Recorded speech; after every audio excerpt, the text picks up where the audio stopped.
Your town, your team, your school. Eyewitness News presents the Joe Zone High School Sports Podcast.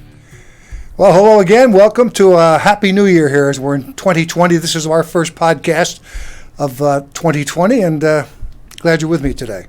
I've got in with me today Jeff Jacobs, who you've grown up with, a lot of you, and followed for years when he worked at the Hartford Courant. Now you've got the Hearst Newspaper Group, which you're on, 27 different newspapers? It's 8, Joe. New Haven Register, Connecticut Post, and I live out in eastern Connecticut, so some of these papers I didn't grow up on. I knew the Register and Connecticut Post, obviously, with Danbury and all the way down to Greenwich. So it's been a new experience for me the last couple of years.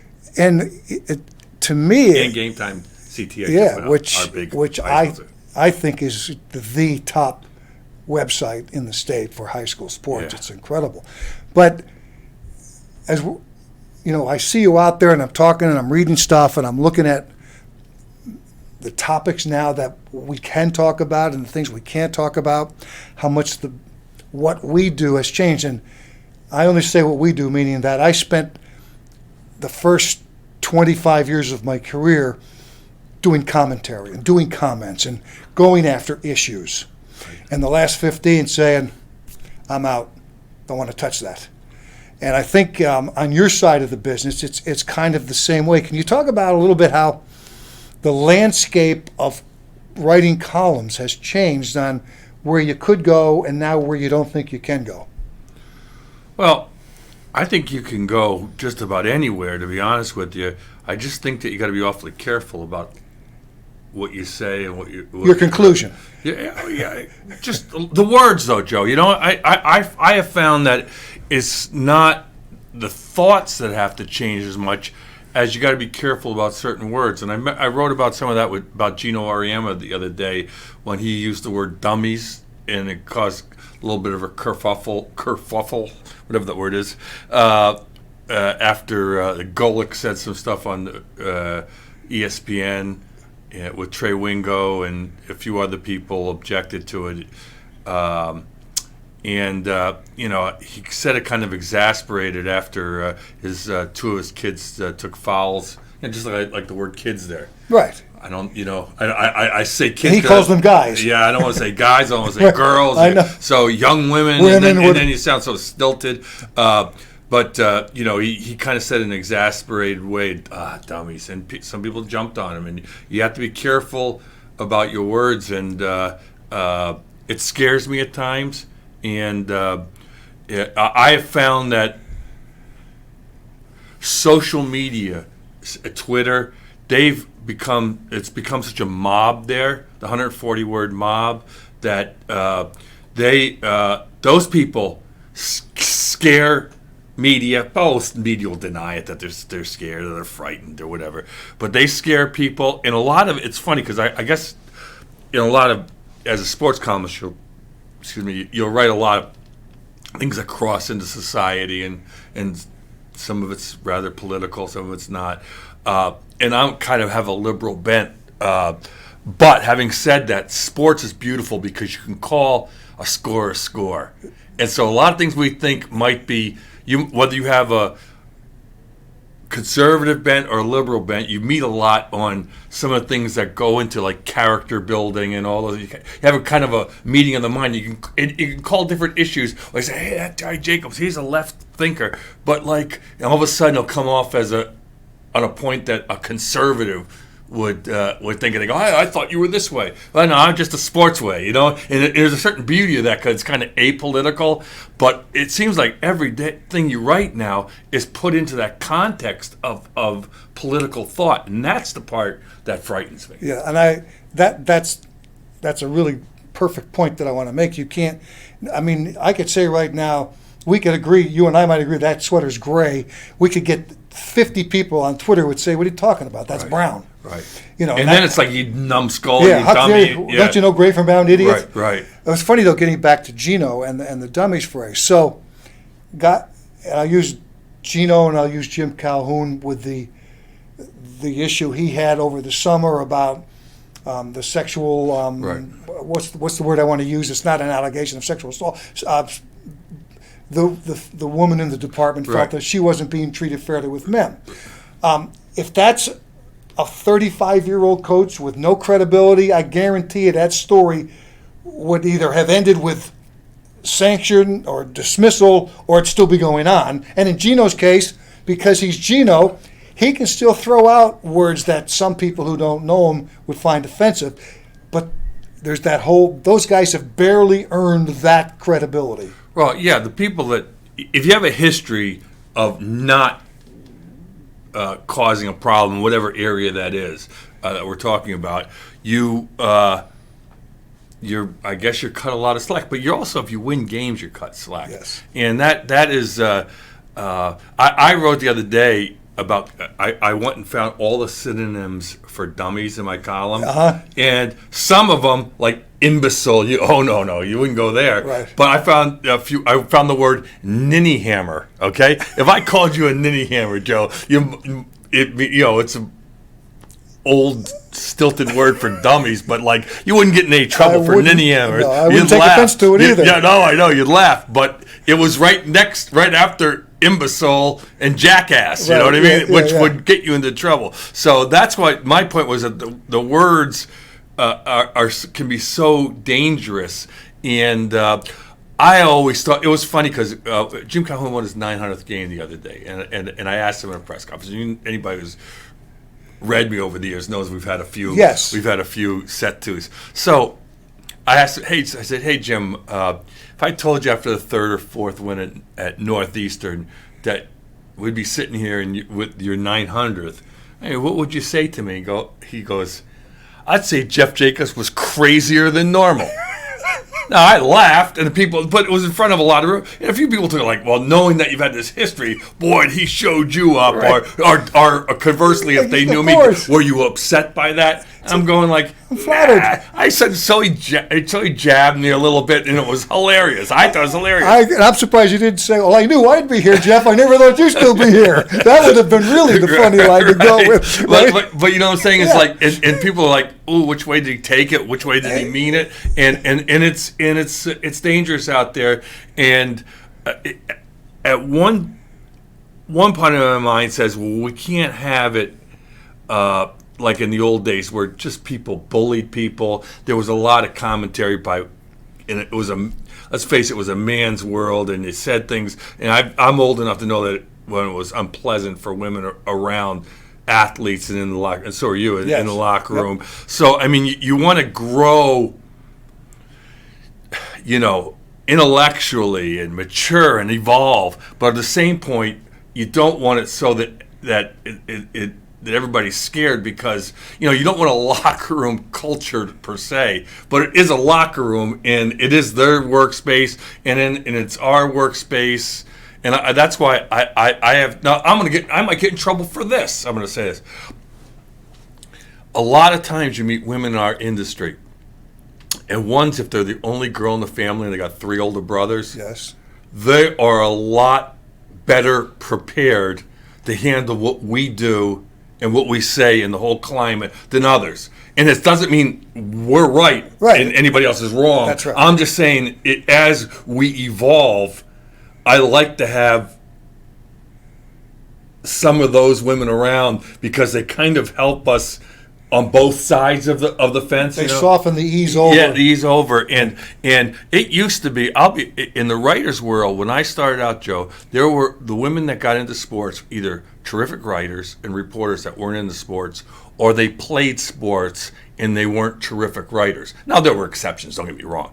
Now, there's so many women out there in sports writing that were athletes or not athletes, but they grew up following sports, and so that line has, and I'll say thankfully has been erased practically in almost all cases, and so that to me is a growth in that area. But there's always as long as you have young people around, Joe, there's going to be problems because young people do stupid things. They do. And young guys, they're very good at doing stupid things.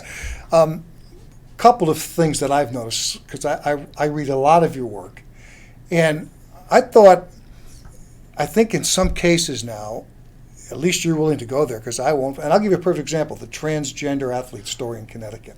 Now, I think I've read everything you've written on it, and correct me if I'm wrong, but I think that you've laid out both sides and then did not take an opinion. And I think 20 years ago, it would have been a story 20 years ago, that, and I would have too, I haven't said a word about it on the air, right. I would have had a conclusion, given my opinion, and said, here's what I think. And I think when I've read your stuff, I don't think you've come out on either side. Right. I think that's a little bit what's different about what you can do or can't do, unless you just didn't want to or you don't have an opinion. Well, I think I've had some strong opinions, but you're absolutely right that I haven't had a final conclusion, in the sense that I'm not quite sure what the final conclusion is. It is, without a doubt, one of the most complex things I've ever come across. So let me try and give you my opinion. On one hand, and it really is, I'm not, some people have called me, I've had some things, hypocrite and coward, all sorts of things said about it. And people have never said a word, by the way, other than on Twitter themselves in their whole life, are easy to criticize. There's a lot of typewriter. I want to say, I'll say heroes instead of yahoos, because yahoos was one of the synonyms for dummies. So I don't want to those ninny hammers, Joe. Well, anyway, on one hand, it's a societal issue. I want to stand behind those. Let me even back up a little bit more, because I'm very passionate about this. Well, I'm glad we got there, because I've been watching it, and I'll follow up after you. The doctor from Manchester, when she's Marcy McDonald, right? She swam the English Channel. Yes. She came out as gay and wrote a column about her. And this is the first I've thought about this in a while. And she swam the English Channel, and she was saying the Hail Mary while she was swimming across the English Channel. And I got blowback from conservative Christian group about how dare I have prayer along with that gay woman. She's not transgender, but gay. Yeah. And I actually got on like kind of a blacklist group. Blacklist a little strong. I mean, McCarthy, but in a beware thing. So if they want to call me pro-gay, then boy, I'll wear that sword. I'll fall on that sword. That's a great medal to have. All right, so I'm good on that. So as we got along, I say it just as background, sort of where my feelings and thought have gone. So in the transgender thing, I'm trying to grow sensitive to how so many of those in those situations in their growth. There's suicides, there's drug use, they've been bullied, and so I want to be behind them to pursue their dreams and compete when they come into the sports arena, compete where they want to and how they want to compete. On the other hand, there's competition, and there are arguments and there's scientific data about what people feel qualifies as a male or female by Olympic standards, and I didn't set the standards. Other people have set them. Some if you've undergone treatment and you wait a year. There's also and then even complicating all that. I'm really I don't want to talk in circles here, but complicating all that in high school. They're all over the board. Like in Texas, if you're born a guy or a woman, a girl, you have to stick with that no matter what happens. Right. And then there's other ones that's up to your choice, and then there's different states in between. So I do know this, though. When I saw the two athletes first run, they were biological males running against girls competing on that day. I did not feel it was a competitive level playing field on that day. So I've said all these other things in that it's sometimes both things can be true, Joe. Yes. You know what I mean? Sometimes both things can be true. And that what people want it as as the solution. If they said, well, you can compete but can't count the points in the state meet, or you can't, you know what I mean, all sorts of different solutions. And I don't know, that's what it comes down to. I don't know what the solution is on the high school level. I know. You know what? And this is far-fetched, but maybe 20 years from now it isn't. There may be a transgender class. Right. I mean, that would be, the problem right now is how many people want to identify as transgender if they feel that is... Yep. As if they're putting themselves at risk or at some, in harm's way by doing that. And if there's only 3 people in the entire state that are identified as transgender, I don't know if they'd want to compete in that, because it's kind of points you out as, like there's only 3 of you, when we know there's been other ones that have competed. I think we're fooling ourselves. It did, but there's such a tough thing. What happens if we start getting this in team sports? And I know it's complicated, but Martina Navratilova, who's friends with Richard Gordon, who used to own the Whalers. I met her a few times, got to talk to her and things, and she came out gay a long time ago. She has spoken out against transgender, unfairness. See, that's the word, Jeff. So, one side, it's unfair to not let these kids compete, and then on this side, it's unfair to these girls who have to compete again. So the word I hear a lot is fair. Right. And in sports, that's the key word anyway, because you're trying to establish a fair level field. Right. But getting back to now I haven't said a word about this on TV. 20 years ago, because I have an opinion, which I'm not going to give here, but 20 years ago, I would have went out there. It wouldn't have been as dangerous. Right. It sounds like you haven't drawn a conclusion yet, so you can go both sides. Well, yeah, it's funny because as a sports, in pure sports, there's a certain point where testosterone is addressed, and all those other things are taken, that I think most people will agree that they should be able to compete. But if they're just identifying as a male or a female and they compete without treatment, and obviously it's also not entirely safe for the young people, before a certain age to start getting injections. That's a big key, It's a key there too. So that's what I'm saying. So even if they intend to, they haven't. And so as a sports person, I see a male, biological male, competing against a biological female.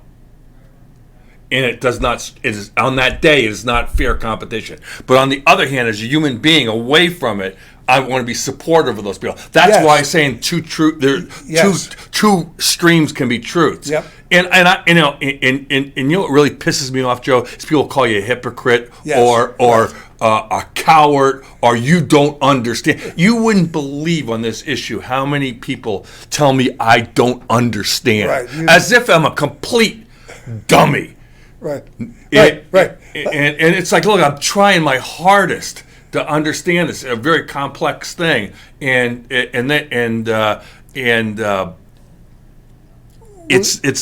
not easy, because the people on one side just see a male running against a female and go, that's totally unfair, biological. Yes, and on the other hand, they go like, well, there are things more important than 2 kids running against each other in high school.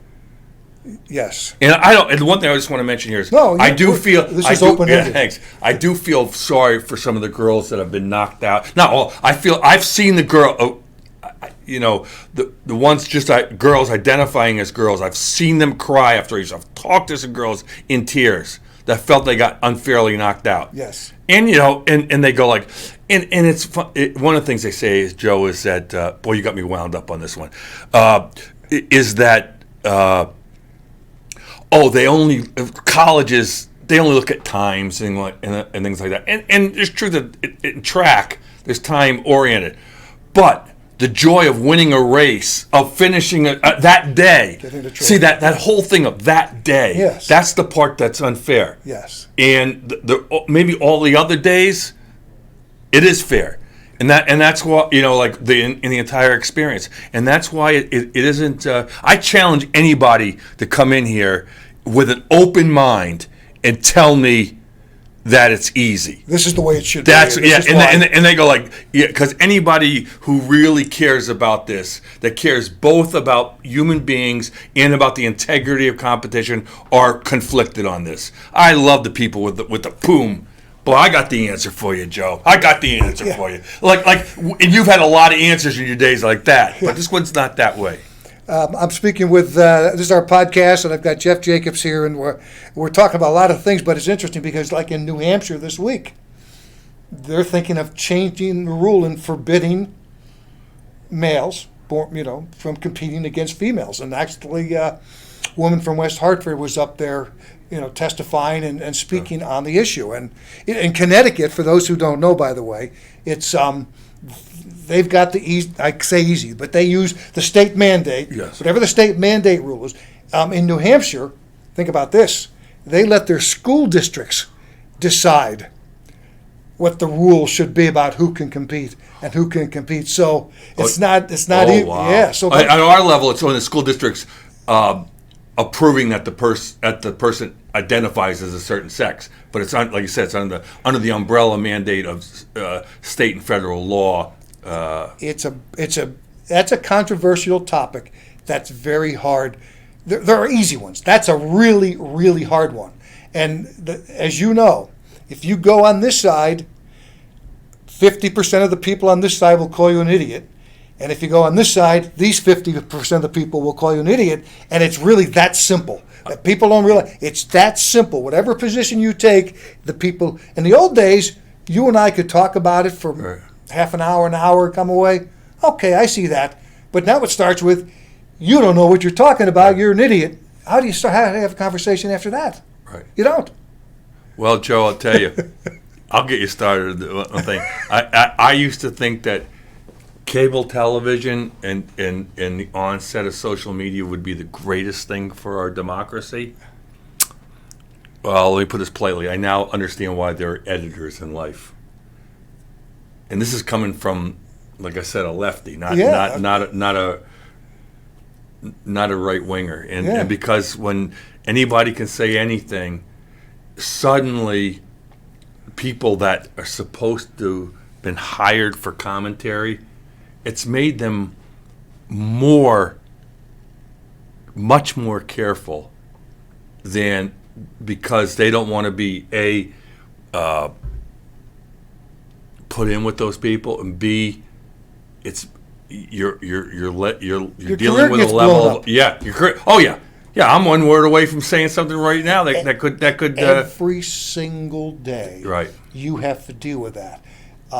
The last thing that I did controversial was you remember when the UConn assistant football coach under Diaco said we need to have Jesus in the huddle. Right. Well, so we're going back to Diaco. Right. So a woman from West Hartford took exception to that. It's a state university. You can't be advocating for one religion over another. Right. I took her to task on the air, didn't use her name, but said, with sexual assault, gun violence, drug abuse, that's the thing you're worried about at our universities. Jesus should be in every huddle, on every bench, in every locker room. And frankly, we should let his mother call the place of the game. That'd be a Hail Mary. But the point, so the reaction I got to that was very dramatic, maybe 50-50. But I realized it's just not worth it anymore. When I talked to my agent about it, I said, Joe, you've been doing this 40 years. Tap dance out. Right. Do high school scores. Give the highlights. Why bring that grief on yourself? And that's where I am now. So that's why I love living in the high school world, where most of the time, harder for a columnist, because you're not doing X's and O's all the time and how they won the game. You might say who they won the game and why this person was important. So it's harder for you. But for me, scores, highlights, get out. So I've pulled back from giving my opinion on almost anything. And I have a lot. Now, pro sports, should Cora be fired? Those are no-brainers. Sure. And I know you've been there. But the issues today were never issues in the old days. I love wanting to tackle them, but it's good. It's one point, Joe. I guess I'm not as far down the road as you are in that, and you're thinking it. But I agree to the point that you have to be much more careful. On one hand, I feel it's good to be more thoughtful than less, because it's weird that we operate in this time, because there's so many talk shows out there where guys just say anything. Yes, right. Just say anything. And they have to, because they got to be bigger than this guy and, right. and more bigger wild. And badder than this guy, Yes. right? And so, so the same, and a lot of times those guys with high ratings on the radio, if they say something incredibly stupid, they'll get suspended for a week or two, where you might get fired, or I might get fired. Right. They'll get suspended for 2 weeks, but in the meantime, they've jacked their salaries up because they've gotten such great ratings on. So we're dealing in a very crazy world of what you can and can't say, where some people can say anything and some people are almost backed up against say nothing. And one benefit I have is that the written word, I can usually pull back and identify something that I've said that I've thought stupid and great, but like with this, and it's funny with the podcast. I've chided Gino twice now in 5 years for cursing a lot. On like he was on a podcast, and anybody's been around him, he'll curse. I'm a cursor, so like if I get relaxed, I have the same disease, and I admit to it. So like on something like this, where you're an old friend and I feel relaxed, I'm still in my back of my mind. Don't let something beyond. I'm not even talking about a controversial opinion. I'm talking about a sloppy curse. And it's funny you say that, because, and I think broadcasters, it's so embedded in our mind that as much as the moment the mic's off and the camera's off, I might be a little colorful with some language. Right. It's not. I've never worried about doing that. But you're right. I know guys, who have worried about going out there. I'm with Jeff Jacobs, and this is just a great conversation. I've been trying to get him on, but you're busy all the time, and uneven schedule. That's what my problem is. It's like I say no to something, and then I'm sitting at home going, "Boy, I could have kept this commitment today." And then I make a commitment, and then something happens, and I'm cursing that. Yeah, because you're not 10 minutes down the road. Yeah. You got now. Are you as worried? And I use the word worried. Maybe I shouldn't be, about the written word and about our craft and the next generation maybe not taking it the way we took it.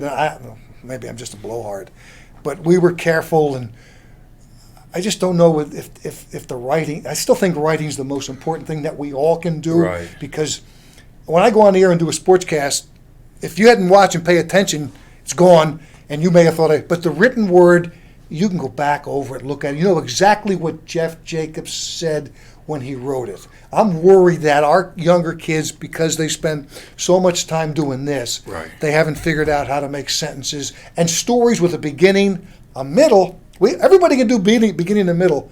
Nobody can do an end. Well, a couple thoughts there. One, I'm a dinosaur. And I'm an older dinosaur. And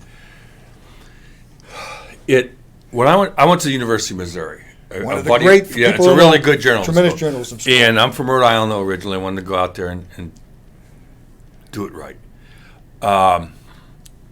We took, it was called edit. I can't remember what it was called so long ago. But it was like basically writing and editing. It was you were taught just to be a newspaper guy. Right, I didn't take one television class, didn't take one radio class, didn't take any public speaking class, except for I studied a course in great public speaking outside of journalism, and so I was going to be a sports writer and cover as many sports as you could, and do something within journalism really well. Now it's the exact opposite. Cover one sport and do all the different platforms. It couldn't, to be successful in this... 180. To be successful in our business, you have to do the exact opposite of what I was trained for at an elite journalism school. And so I have a tendency to speak quickly. I don't have a stutter, but I have a stammer. So all these things I'm thinking about that I've been on radio and TV over the years at a fairly late point. That's not true. I covered the NHL. I was on radio in between periods a lot. But all these things that I wasn't good at taking. You take, like, you see reporters take video now and they send it. And for a while it was on Joe, when I got my Facebook, Twitter, and my iPhone all on the same day, I think it was 2009. And it was like my daughter goes, "Dad, your head's going to explode. It's over for you, right?" And so, but like, honest to God, I had taken 25 or fewer pictures when I was given my iPhone, and then told to, like, so you should have heard the guys back at the Current, like some of the editors, they go, I'd send them with thumbs upside down, inside out. I didn't know how to use what was that thing called in the 70s? You would just hold it, you take it in 60 seconds like a Polaroid. Oh, yeah. Like you'd hold it. That's right. You'd go like this, and then finally would show up.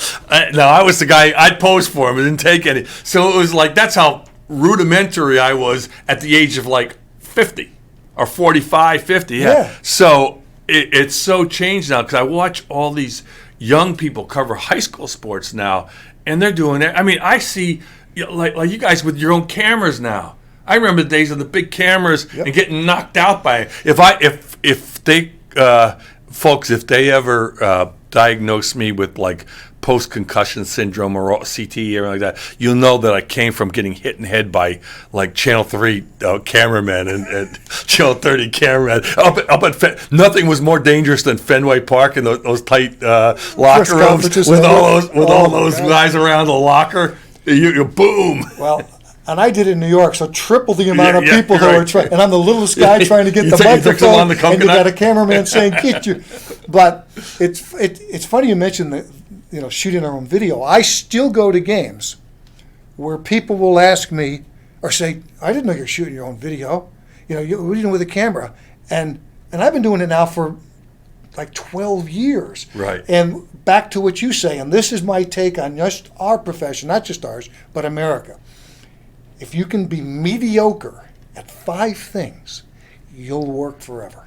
Right. But what we're losing is being great at 1. Like as you said, when you came up, your focus was, I'm going to learn how to write, be a journalist. When I came up, it was write, perform. 80% of my job was that. Now, 80% of my job is shoot it, bring it back, edit it, produce the show, and the last thing I do is, hi, let's go do the sports now. So mine's changed 180, yours has changed 180, and I'm just worried that we're going to lose, as older guys retire, people who are great at things.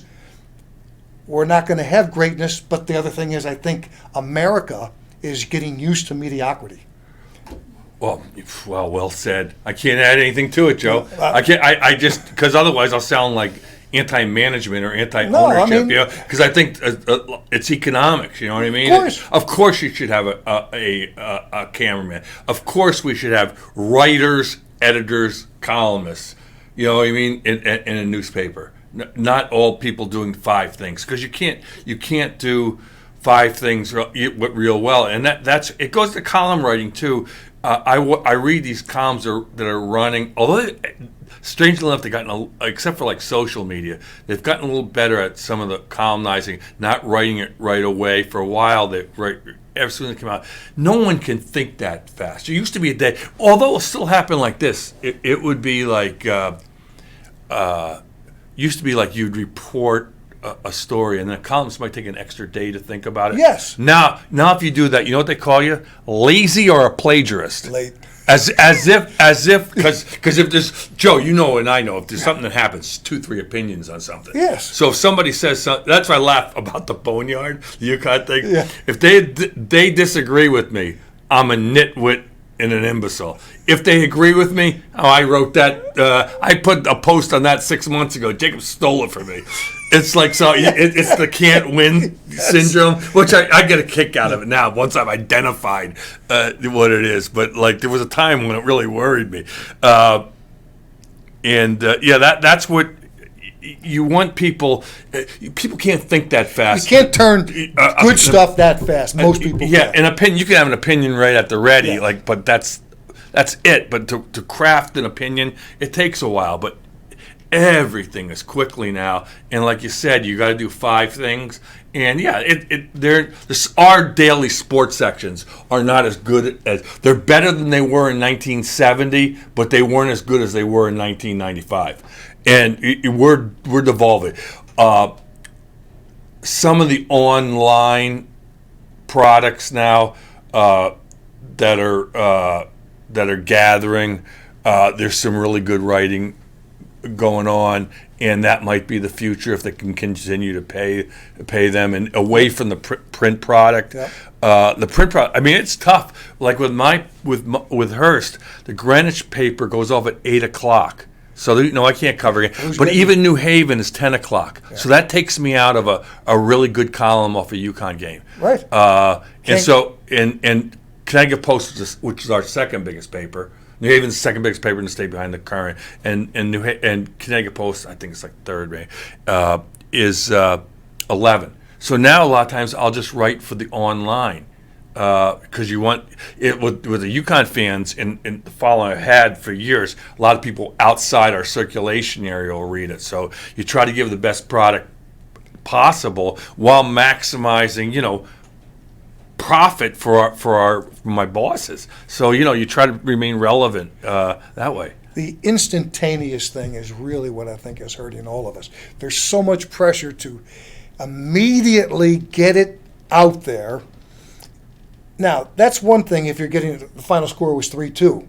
But if you want to give an opinion on Gino's press conference, which most of the time isn't over till 10 o'clock after a game, anybody can say, here's what Gino said. Right. But if you want to take that dummies thing and think about it now it's going to get in the next day. So you look like and it shouldn't. In the old days, the next day was when you expected to get it, not the night Yeah, of. I'm interested to see what Joe Zone says the next 6 o'clock. Like after an 11 o'clock game, because you might have just reported a score, or in the newspaper just might have been this quote, and people say, "Oh, I'm interested." Now, what happens is the quote will go online on a video right away, and people, even before the reporters even before they can get their stories online, never mind the next day's paper, it's already out there, and people are commenting and making their own opinion about that. So by the time you get around their opinion, it's been they see it initially, they've had their opinion, then they'll read the full story, and then you'll come with your column, and they're almost tired of it,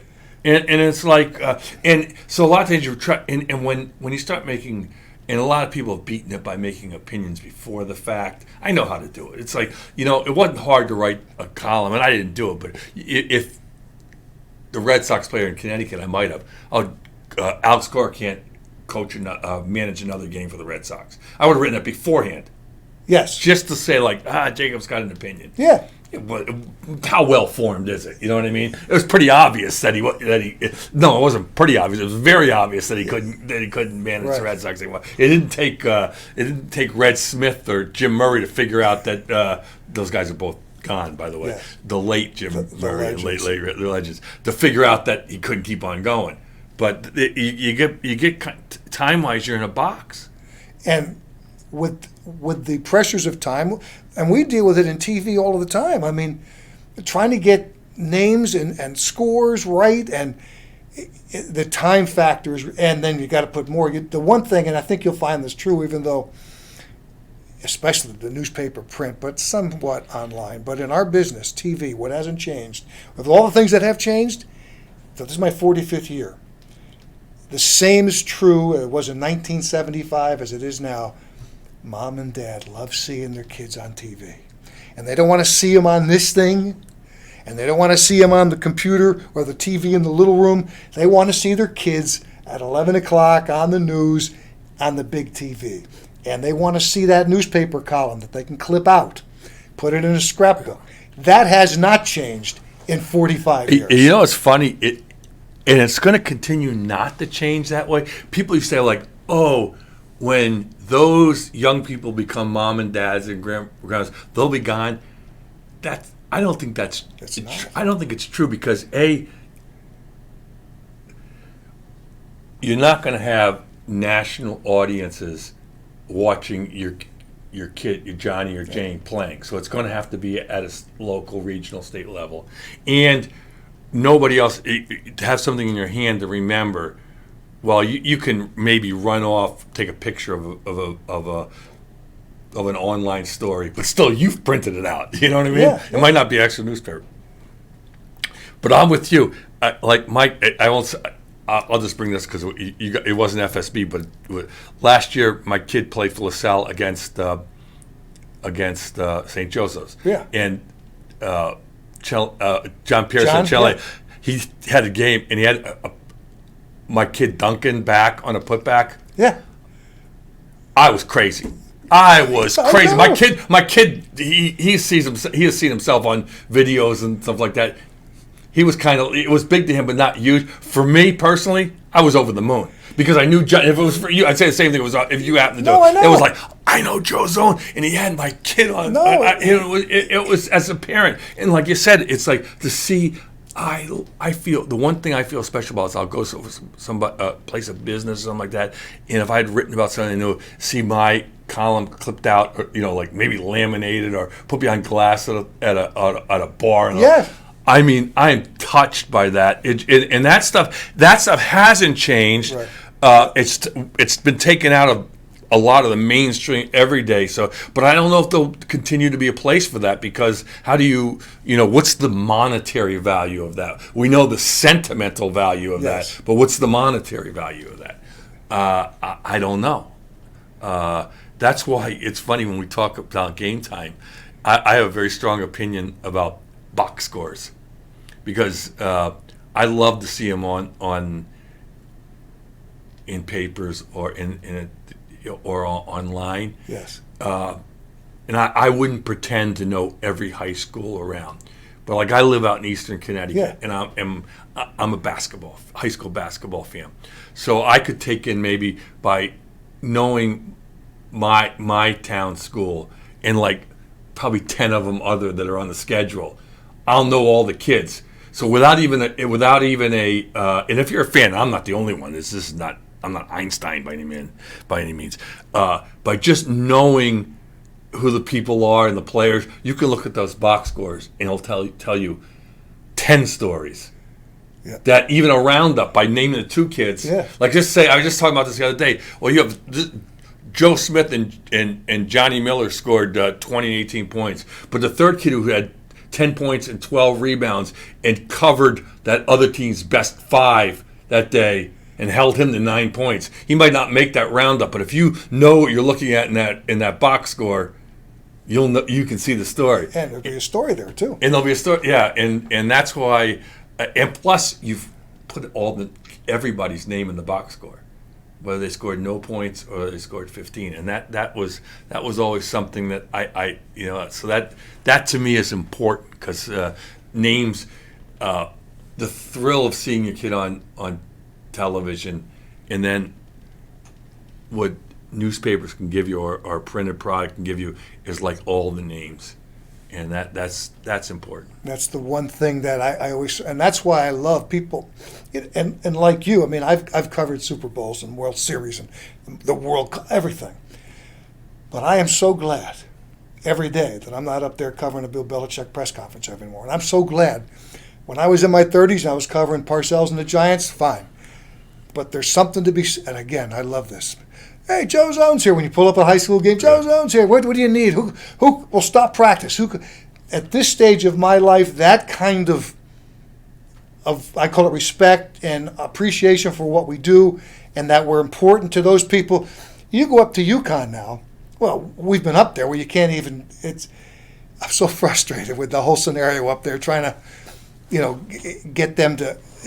So what I'm saying is that the high school beat now is where I love to be. People think you got to be covering every World Series, you got to be covering the Super Bowl. I don't have to be, and I think you probably get that. You've covered all that stuff. Yeah. Well, the thing is, for me, is that you want to tell people stories, and if they don't want to let you tell your stories, then you are going to have to be an expert on the games.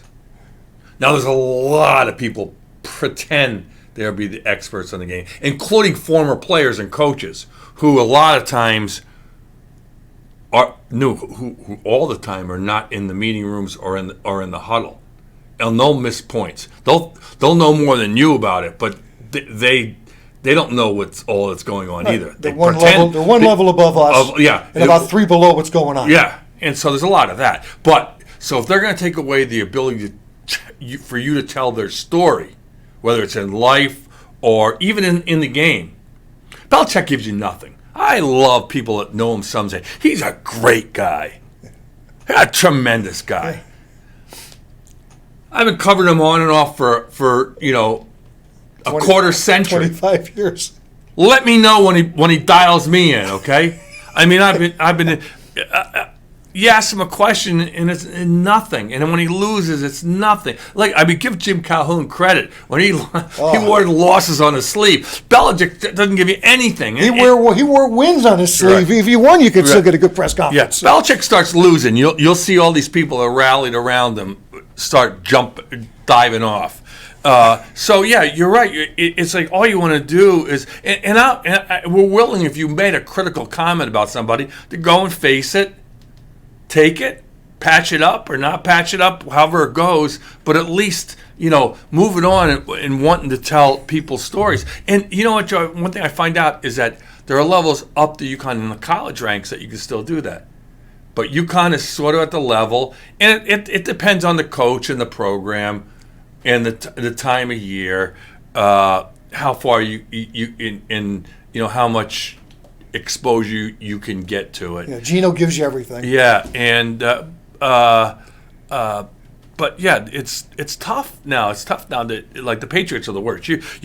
It's funny. I've gone up to the Patriots, and this is they're really the one team I can talk to. Go up on a Wednesday to go do a story like pre-playoff story and actually come back with nothing.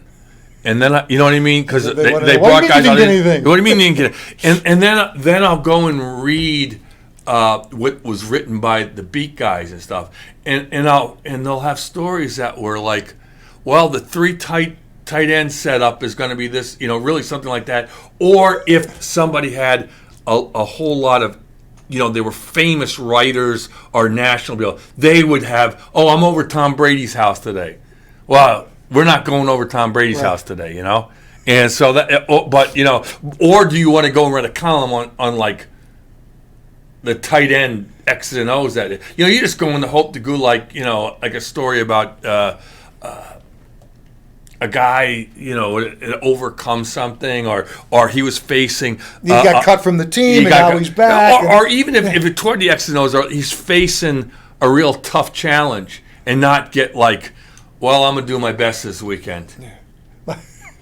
My favorite Bill Belichick, and he absolutely no respect for what we do in the media. But I'll never forget this. Somebody asked him, it's going to be a bad weather day. It's going to rain. We've won games in the rain. We've lost games in the rain. We've won games when it didn't rain. We've lost games when it didn't rain. I mean, that says it all, doesn't it? And people don't want to support him. They'll say, he was asked a stupid question. I have seen him ask brilliant questions and him be totally dismissive. I've seen him ask not brilliant questions and be equally dismissive. Yeah. Now, the other thing is, tell me, the one thing I don't like is when the sports story becomes a news story. And now here come all the news guys in on your beat. You're just trying to get your thing done. And that's also when people like Belichick and people who have to answer questions get really leery when a sports story becomes like any number of stories with the Patriots that become news stories. And here come the news guys. And the beat guys have to sit back and say, here we go, let them get their stuff done. Well, I have a couple thoughts on that. One, on their side of it, I admire their tenacity and ability to ask a tough question. What I don't like is that they come from a area where they'll yell on top of each other and yell out something first.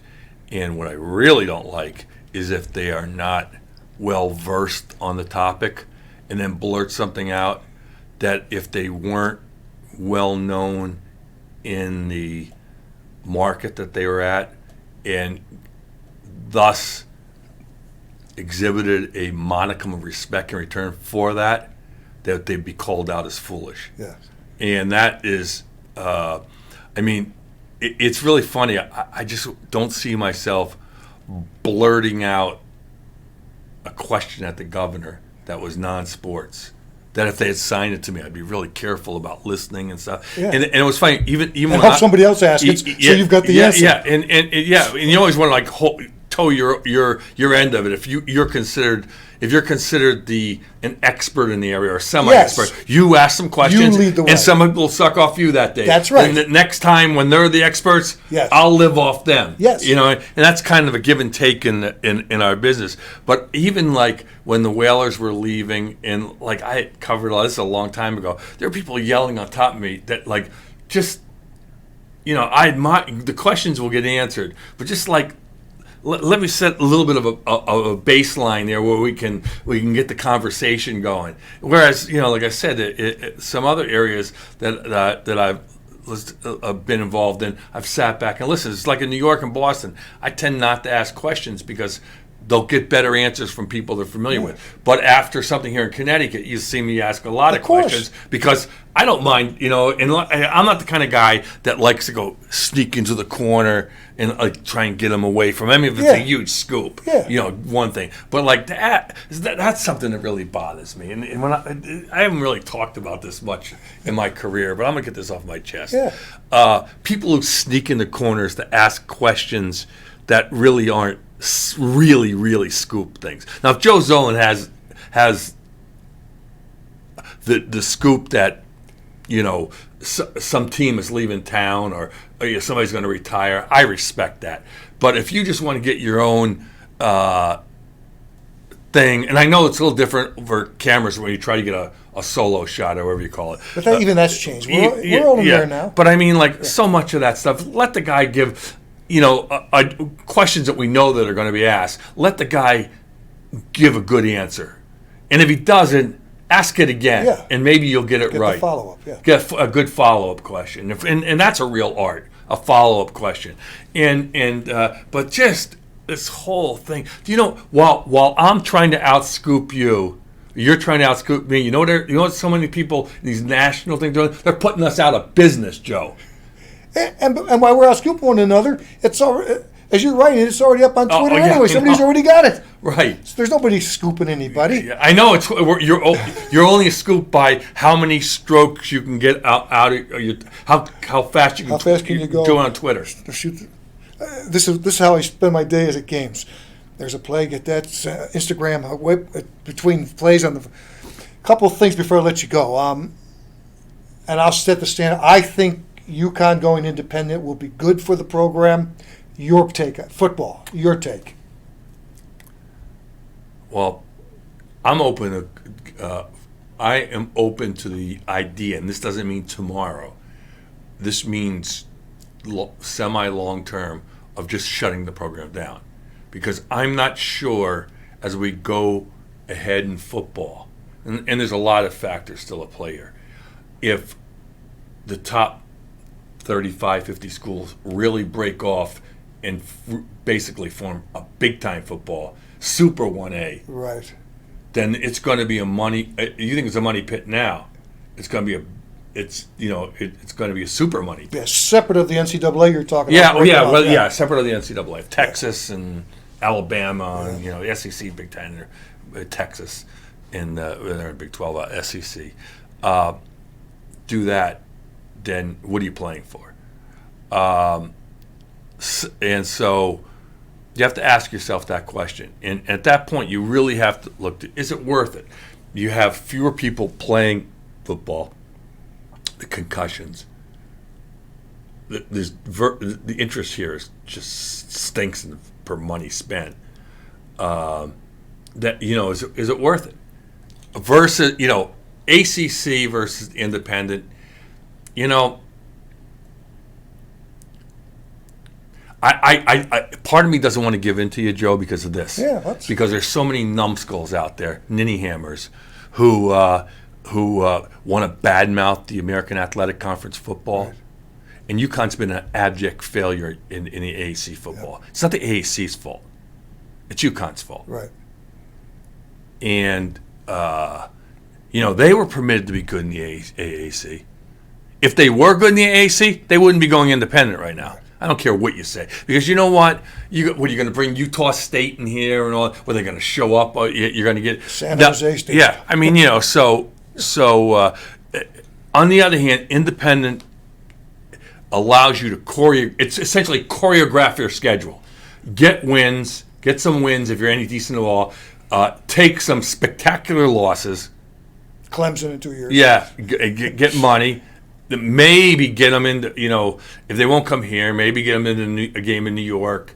There is some excitement level. I don't know how that will play out. Right. So there is. It certainly wasn't working in the AAC. Well, I can't deny that. My premise for saying leaving the ACC, going independent, was not being in any conference and just being independent and being able to orchestrate your possible success with a schedule that might work better for you than having to play.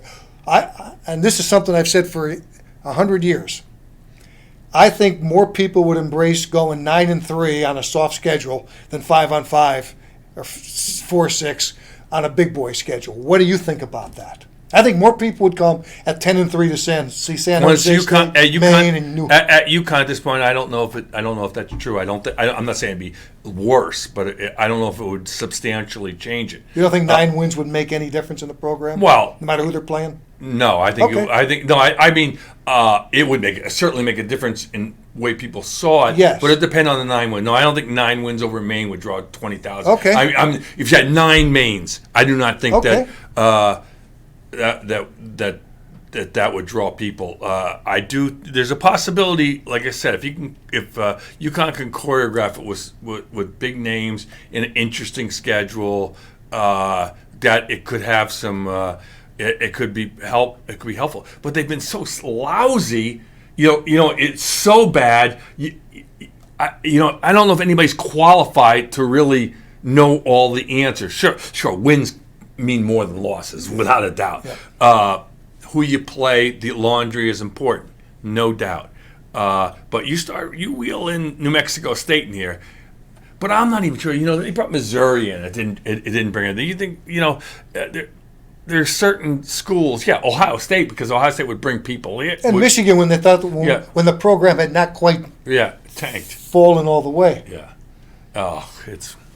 Okay. UConn, I'm exasperated by UConn football, Joe. I really am. It is like we'll wait and see on the independent thing now. You know what I mean? It's like it was the crown jewels are safer in the Big East than they are in the AAC. But I just don't. I guess my most passionate feeling is I don't want to hear people badmouth Tulsa on football. UConn fans, you got the crap kicked out of you by everybody, all of them. Temple, the good teams and the bad teams. You got the stuffing knocked out of you. You stink in football, stink. And so, and all I go on Twitter, and all I see is social media about how bad the AAC is. Now the teams. The truth is, if you were in English soccer, you'd be relegated right out of the AAC. You'd be debating the merits of the Sun Belt Conference. Big East for basketball. You like that move? Yeah. It just geographics. It's not the old Big East, let's face it. But I think there's enough of that. There's enough of that feel and I think just I think it will really help recruiting in basketball. It already has. Yeah. You know what I mean? And I think Coach Hurley, who I think is going to get that thing turned. That's just my look at it from the first year and a half. What do you? I mean. Yeah, I think he'll build a program. He's not taking the short route of getting cast-offs and grad transfers and JUCO transfers. He's building it from. He's building a program. So this year it has its frustrations. The narrative of an individual season is not the same thing as a program build. Right. People don't realize it's so much easier in basketball because you literally can win a national championship with one great player. I mean, Boeheim did it in 02 with Carmelo. Right. In football, you got to have 6 guys on each side of the ball. You got to have 12 guys every year. So it's a little easier. I mean, you still got to get the players, but in basketball, it's a little easier to get it back. Yeah, well, the football thing, going back to the football thing, the thing that I feel it can't be dismissed, it's through the 2000s, until the decade 2000s, you still, that old Northeast football, more, some ground and pound, move it, you could still win, or at least in the Big East Conference, you could still win. Now you go down, as it opened up a lot through the Big 12. Now in the AAC, you're playing schools, say like in East Carolina. Some of those East Carolina teams look in semi-disarray, but they'll have a half dozen tremendous athletes, and they'll open the game up enough that what would be considered sort of like a disorganized or not fully formed team could still beat UConn on a given day because they had those kids, and the way the football, the sport itself is different in college football, and that's why it was kind of good to see some ground. You know who my favorite sports guy is now in the last of 2020? Who? Derrick Henry. Oh, I was the first guy to embrace passing, and then now, what's this? This guy's running the ball in the NFL? Jeff, I was just telling you, look, he's got the perfect body for 7 sports. Right. I mean, it's unbelievable. If you look at that guy, no matter what he played, the way he's built and made, everybody say that's the body I want. Soccer, that's the body I want. Right. Basketball, that's the body. That guy's unbelievable. I look at him and I go like, how is that guy kind of built like that? He's not low center of gravity, but he's got a center of gravity that acts like it's got a low center of gravity. Yet he can still break out a stride and run past people. But like just the fact that he runs the ball with such efficiency and aplomb, it's beautiful. And better in the fourth quarter than the first. Yeah, better in the fourth than the first. And I would never think that I'd say like, boy, I pine for the days of watching that guy, of a guy like that play. So that's what I'm saying. But I think that like if there was that kind of football here, if that was more around, I think UConn would have a better shot. But on the other hand, Temple's won games with control, some level of control. I don't know. My biggest concern was, and I asked Randy Edsel about it, not one kid from Connecticut this year. No. Going to UConn. No. I mean, we don't have a lot of Division I players here, but every year, 1, 2 would make it a commitment. You look at his recruiting list, there's not one kid from Connecticut on those 19 or 20. Joe, now it's a different world down at the edge of Fairfield County. I've learned that. You've had your battles down there. Yeah, but also I've in the last couple of years I've come to befriend people down there too, and learn more about the state. Yeah. I always call it the state of 169 petty fiefdoms, and working for the Current. I knew a lot of people. It's a statewide thing, so you meet people, but not with the intensity you do in the middle of the state. And then living out in Eastern Connecticut, my kid playing sports out there, I learned and met a lot of people out there. But now meeting all those people, it's UConn football is very distant to them, very distant to them. And those kids from New Canaan and Darien, they're not dreaming right now of playing for UConn. The best players in the state. The best players in the state. Happen to be there. They're right now. They're the best. The FCAC is produced, unless you're talking about the prep school kids, and some of them are from out of state. They're just not dreaming of going to UConn. Where I think it was close. There was some of that a decade ago. Yes, state school. I mean, and I've always said if you're state school like UConn, you can't get the best player from your kid from your state who grew up wanting to go to your school. If you're not getting your state's best player, it's going to be a lot harder to just watching the Aaron Hernandez thing too. on Netflix. I mean, he was going to go to UConn, and it took Florida, who was the premier brand at that point, to get him. I just don't think Aaron Hernandez coming out of Bristol would be thinking UConn right now, today. Yeah. Well, I'll tell you, I got at least another hour I could do, but I know they're going to wrap us up. I got to go finish a story. I had you here, and again, Jeff Jacobs joined us this afternoon. It's about an hour. I hope you enjoyed. There's a lot of stuff in there. And as I say, I'm Joe Zone. I'll see you out there. Stop recording. There's minus.